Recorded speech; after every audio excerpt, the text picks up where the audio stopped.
I want to give you guys one quick story before we go to your emails and voicemails. There's a Cincinnati father who is 24 years old who is dead because he could not afford dental care. Let me go real quick to the local news video coverage of this right away. Boy, this is a bizarre story tonight. A 24-year-old father dies after a toothache. Tonight his family is telling us there's a tragic lesson in this story. They're talking to Stephanie Stone, and she's live at University Hospital tonight with the story. Steph?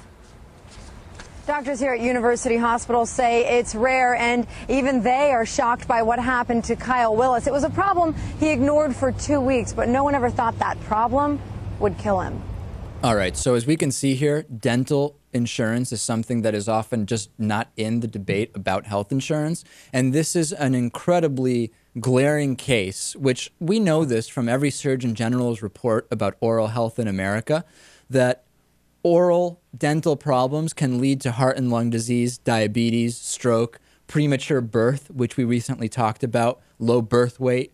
Tooth decay and tooth pain is often the starting point for a lot of serious disease. And instead of helping out a lot of the people that don't have proper access, don't have any access to dental care, we're actually cutting programs that can help. So people are being pushed to make choices like this 24-year-old father had to make. He needs antibiotics, and he is in so much pain that he needs pain medication.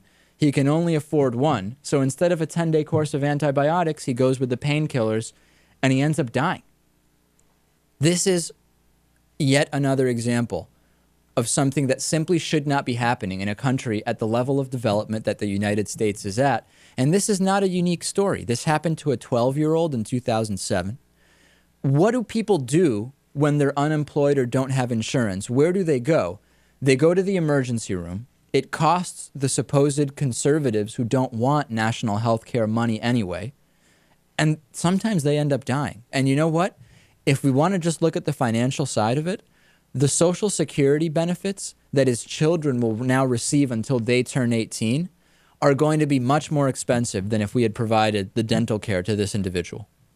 It's just not even close, Lewis. It's really not even close. Right. And, of course, it's not just dental care. It's everything. I mean, I've met countless people who have had some problems that really should have been checked out and told me that they wouldn't just because they don't have the proper care. And, of course, if you don't die, you could end up in the hospital anyway, and the money that gets spent on you will come out of everyone's pocket. There's just no question. Even if we say this isn't an issue of health and rights, and we just want to talk about money, it still does not make sense. And this is just yet another sad example of that.